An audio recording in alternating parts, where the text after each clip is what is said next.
Hello friends, welcome to SSC coaching centre. दोस्तों, गणित के महत्वपूर्ण प्रश्न लेकर के आया हूं, पूरा वीडियो देखिएगा।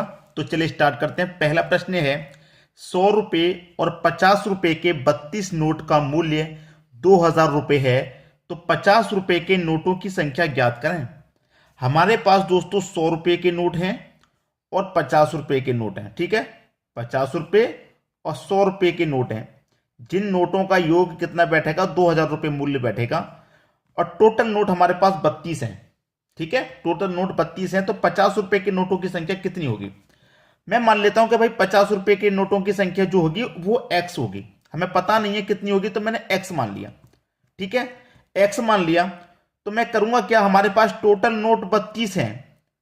टोटल नोट 32 हैं, जिसमें से मैं x माना है 50 के नोट। तो मैं 32 नोटों में से x को घटा दूंगा, तो जो बचेगा वो 100 रुपए के नोट होंगे। तो मैं क्या करूंगा, टोटल नोट 32 है, उसमें से घटा देता हूं x को। x को क्यों घटाया, क्योंकि मैंने 50 रुपए के नोट x माने हैं। 50 रुपए के नोटों को घटा दूंगा मैं टोटल 32 में से, तो जो बचेंगे वो 100 के नोट होंगे। यही तो कंडीशन है।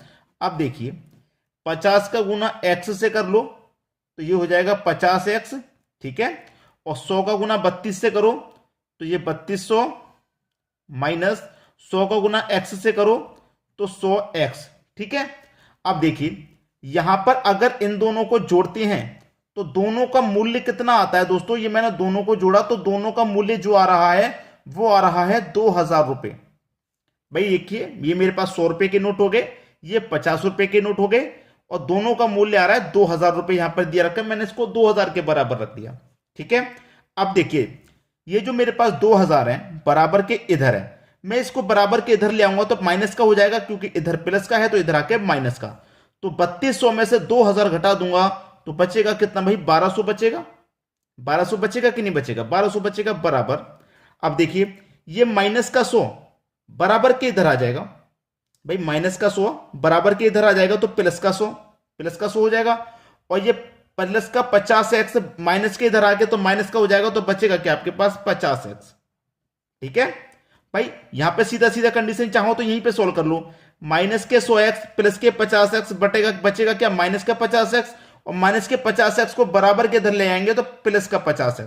ठीक है, 0 से 0 कटेगा, 5 से कटाऊंगा 120 को 24 बार में कटेगा, तो x की वैल्यू कितनी आ गई 24। x का मान कितना आ गया 24। तो हमसे पूछा था कि 50 रुपए के नोटों की संख्या कितनी है। 50 रुपए की नोटों की संख्या को मैंने x माना था और x का मान 24 आ गया, तो इसका मतलब 50 रुपए के नोटों की संख्या कितनी है भाई, 24 है। यही मेरा सही आंसर हो गया। ठीक है, 50 रुपए के नोटों की संख्या 24 होगी। तो आसानी से क्लियर है प्रश्न, सभी को समझ में आ गया। अब देख लेते हैं अगला प्रश्न। अगला प्रश्न है x का 35% y के 40% के बराबर है, तो x अनुपाते y का मान ज्ञात करें। x का मतलब गुना, 35% परसेंट का मतलब होता है बटे में 100। ठीक है, y के का मतलब गुना कितना 40%, परसेंट का मतलब बटे में 100, बराबर है तो बराबर का साइन लगा लो। अब बराबर में नीचे नीचे 100 से 100 कट जाएगा, इधर क्या बचा आपका x। अब देखिए y इधर है, बराबर के इधर ले आऊंगा तो x के बटे में y बराबर, इधर कितना बचा 40। 35 को इधर ले जाऊंगा तो 40 के बटे में 35 आ जाएगा। ठीक है, x की वैल्यू 40, y की वैल्यू 35। कटाना चाहो कटा लो, 5 से कटेगा 5 अट्ठे 40, 5 सत्ते 35। तो x की वैल्यू नई कितनी आ गई 8, y की आ गई 7। हमसे पूछ रहा है कि x अनुपात y क्या होगा। भाई x का मान 8 है, y का मान 7 है, अनुपात में पूछा है तो 8 अनुपात 7 हो जाएगा। यही हो गया आपका बिल्कुल सही जवाब। क्लियर सभी को। अब देखेंगे अगला प्रश्न। अगला प्रश्न है किसी धन की भुजा 4 सेंटीमीटर है, तो धन का संपूर्ण पृष्ठीय क्षेत्रफल ज्ञात करें। देखिए घन का संपूर्ण पृष्ठीय क्षेत्रफल कितने के बराबर होता है, ये होता है 6 भुजा का स्क्वायर। तो भुजा को हम क्या मानते हैं, यही तो मानते हैं, तो भुजा का स्क्वायर बराबर 6। भुजा कितनी है, भुजा दे रखी है 4 सेंटीमीटर की, तो भुजा को मैं क्या लूंगा 4 लूंगा, और 4 का क्या करूंगा स्क्वायर रखूंगा, तो ये कितना हो जाएगा 16। ठीक है, 16 चौके 64। तो 64 सेंटीमीटर स्क्वायर आपका बिल्कुल सही जवाब। आ गया समझ में, कोई दिक्कत नहीं, आसान था। अब देख लेंगे अगला प्रश्न। अगला प्रश्न है, कोई धनराशि चक्रवृद्धि ब्याज के 2 वर्ष में 8,820 रुपए तथा 3 वर्ष में 9,261 रुपए हो जाती है, ब्याज की दर ज्ञात करें। इन प्रश्नों को मैंने हमेशा एक ही तरीके से बताया है कि जो पहले वाली राशि होती है उसे प्रिंसिपल मान लो, दूसरी वाली राशि को अमाउंट। तो पहले वाली राशि है 8,820 रुपया, दूसरी वाली राशि है 9,261 रुपया। ठीक है, 9,261। अब 8,820 से 9,261 हो गई, कितनी बढ़ गई राशि? आप बोलेंगे सर 441 रुपए बढ़ रही है। ठीक है, इतने का हमको ब्याज मिल रहा है। कितने पर मिलेगा? जो भी मिलेगा प्रॉफिट पर मिलेगा, प्रिंसिपल पर मिलेगा। तो 8,820 रुपए आपका प्रिंसिपल है। दर निकालनी है तो दर के लिए क्या करेंगे? 100 से गुना कर देंगे, 0 से 0 कट जाएगा, 441 से 882 2 बार में कटेगा, और 2 से ये 10 5 बार में कटेगा। तो आपका दर कितने का आ गया भाई? 5% का। यही हो गया आपके प्रश्न का बिल्कुल सही जवाब। तो सभी को सब क्लियर हो गया, किसी को कोई दिक्कत नहीं। अब देख लेंगे अगला प्रश्न। अगला प्रश्न है 4p + 3q का whole square minus 4p - 3q का होल स्क्वायर बराबर क्या? अगर आप इस प्रश्न को ध्यान से देख लेंगे तो मात्र 2 सेकंड का प्रश्न है। क्यों है? क्योंकि अगर आपने इसको ध्यान से देख लिया तो आपको एक फॉर्मूला नजर आ जाएगा, a + b का whole square minus a - b का होल स्क्वायर। आगे याद? भाई इधर लिख देता हूं मैं फॉर्मूले को, a + b का whole square minus a - b का होल स्क्वायर कितने के बराबर होता है? 4ab के बराबर ये होता है। ठीक है, जहां ये लिखा हुआ है हम वहां इसको लिख सकते हैं। ठीक है, तो ये पूरा फॉर्मूला बन गया आपका 4ab के बराबर। तो मैं क्या करूंगा? 4 ले लूंगा भाई, इसकी जगह पे मैं इसको लिख सकता हूं। अब इसको लिखूंगा तो मैंने 4 ले लिया। अब a का मान कितना है भाई? ये वाली वैल्यू a है, ये वाली b है। आपको क्लियर है? तभी तो a + b का होल स्क्वायर बनेगा।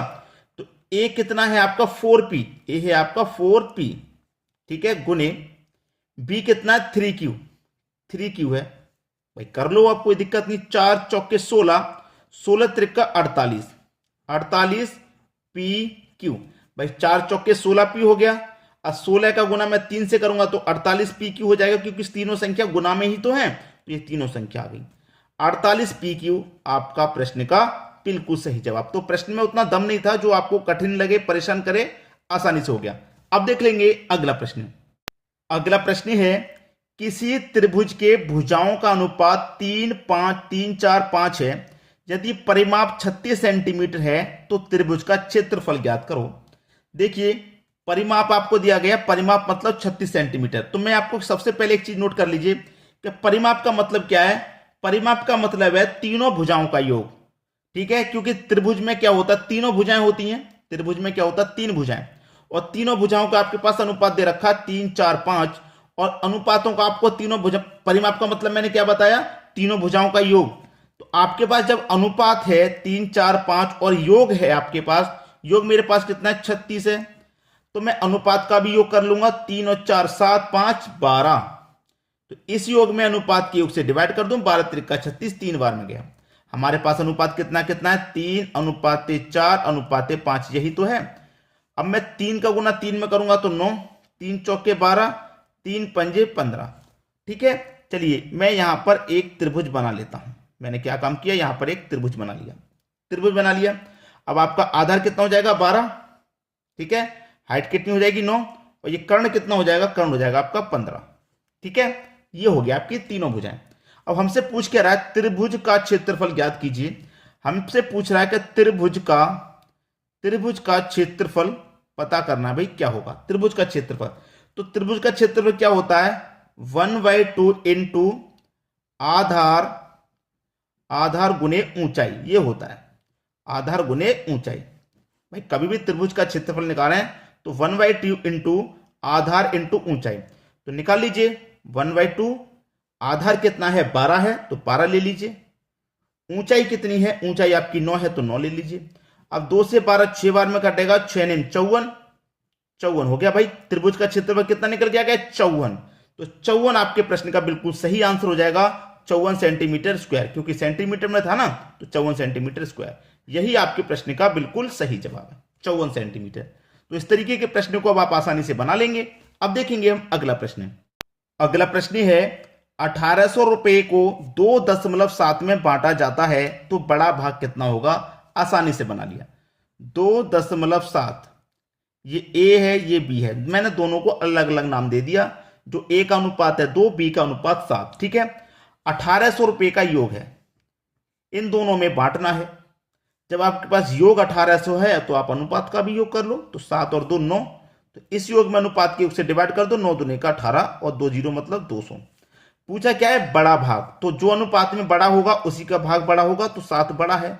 200 को गुना 7 से कर दो 1400, ये आपका सही जवाब होगा। बड़ा भाग कितना है भाई, बड़ा भाग है 1400। अगर छोटा पूछ लेता तो अनुपात में छोटा कौन, ए, तो 200 को गुना 2 से करते तो 400 आपका छोटा भाग हो जाता। ठीक है, एक चीज और पूछ सकता है कि दोनों भागों का अंतर, तो दोनों भाग पहले आपने निकाल लिए 1400 और 1200। अगर दोनों का अंतर पूछेगा तो 1400 का और 400 का अंतर कितना हो जाएगा, 1000। अगर अंतर पूछ रहे दोनों भागों का तो अंतर बता देंगे, 1400 और 400 का अंतर 1000 हो गया। तीनों में से कुछ भी चीज पूछ सकता है। अब देखेंगे अगला प्रश्न। अगला प्रश्न है मूलधन 12,500 रुपए, दर 10%, समय 2 साल है, तो चक्रवृद्धि ब्याज ज्ञात करें। जब भी 2 साल का पूछे, मैंने आपको एक रेशियो ट्रिक बताई है चक्रवृद्धि ब्याज में, रेशियो मेथड। ठीक है, अगर आपने रेशियो मेथड वाला वीडियो नहीं देखा तो तुरंत जाकर के देख लें, सबसे आसान मेथड है। 2 वर्ष के लिए क्या मेथड रहता है यहां पर मैं बता दूं, 2 वर्ष वाला प्रश्न है तो 2 वर्ष के लिए जो मेथड रहता है 2:1। ठीक है, आपके पास देखिए राशि कितनी है, राशि है 12,500। इसका क्या करेंगे, हमें 10% दे रखा है ना, तो 10% निकाल लेंगे। परसेंट का मतलब बटे में 100, 0 से 0 गया, 0 से 0, 1250 आया निकल के, तो 1250 निकल के आया तो 1250 को पहले वाले रेशियो के ऊपर लिख देंगे। ठीक है, पहले वाले रेशियो के ऊपर। अभी हमारे पास दूसरा रेशियो है, तो हमारे पास 1250 जो निकल के आया है, इसका फिर से 10% निकालेंगे।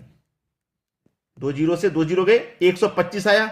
अब 125 को इसके ऊपर लिख लो, दूसरे रेशियो के ऊपर। अब तो कोई रेशियो नहीं है, अब नहीं निकालना, तो 1250 का गुना 2 से कर दो भाई। 1250 का गुना 2 से कर दूंगा, ये हो जाएगा 2500। 125 का गुना 1 से कर दूंगा तो 125 ही रहेगा। अब दोनों को जोड़ लीजिए भाई, 2500 और 125, ये कितना हो गया, ये हो गया भैया 2625। तो चक्रवृद्धि ब्याज 2 साल का हो गया 2625, यही आपका सही आंसर है। तो बिल्कुल डायरेक्ट मेथड है, आप रेशियो से बिल्कुल डायरेक्ट चक्रवृद्धि ब्याज निकाल सकते हैं बहुत ही कम समय में। इस रेशियो मेथड को आप जल्दी से जल्दी आप प्ले लिस्ट में जाकर के जरूर देख लीजिए। ठीक है, कितने भी वर्ष का पूछ ले, ट्रिक ऐसा बताया है, कितने भी वर्ष का पूछ ले आप रेशियो निकाल करके बना सकते हैं। अब देखेंगे अगला प्रश्न। अगला प्रश्न है एक बेलन का आयतन 198 सेंटीमीटर क्यूब और त्रिज्या 3 सेंटीमीटर है, तो ऊंचाई ज्ञात करें। देखिए बेलन का आयतन, बेलन का आयतन बराबर होता है पाई r स्क्वायर इंटू एच। ठीक है, अब बेलन का आयतन हमको दिया गया है 198 हमें दिया गया है, बराबर पाई का मान होता है 22/7। ठीक है, इंटू r कितना दिया गया है भाई हमारे पास, r हमारे पास दिया गया है 3, और 3 का क्या करेंगे स्क्वायर तो हो जाएगा 9। हाइट हमें नहीं पता कितनी है, इसको निकालना है। ऊंचाई नहीं पता, वो निकालनी है। कटा के सॉल्व कर लीजिए, आपके प्रश्न का आंसर आ गया। देखिए सबसे पहले 9 से कटा लूं, 9 दूने का 18, 1 बचेगा 18, फिर से 9 दूने का 18, 22 से 22 कट गया कि नहीं बता। तो आपके पास 7 का गुना इधर देखिए, 22 से कम 22 कटा ऐसे, तो 7 का गुना इधर 1 से हो जाएगा तो 7 ही रहेगा, बराबर इधर कितना है h। तो हाइट कितनी आ गई, 7 आ गई। यही आपके प्रश्न का बिल्कुल सही जवाब। क्लियर सभी को प्रश्न। दोस्तों वीडियो पसंद आया तो शेयर करें, लाइक करें, दोस्तों में शेयर करें। ठीक है दोस्तों, वीडियो देखने के लिए आपका बहुत बहुत धन्यवाद।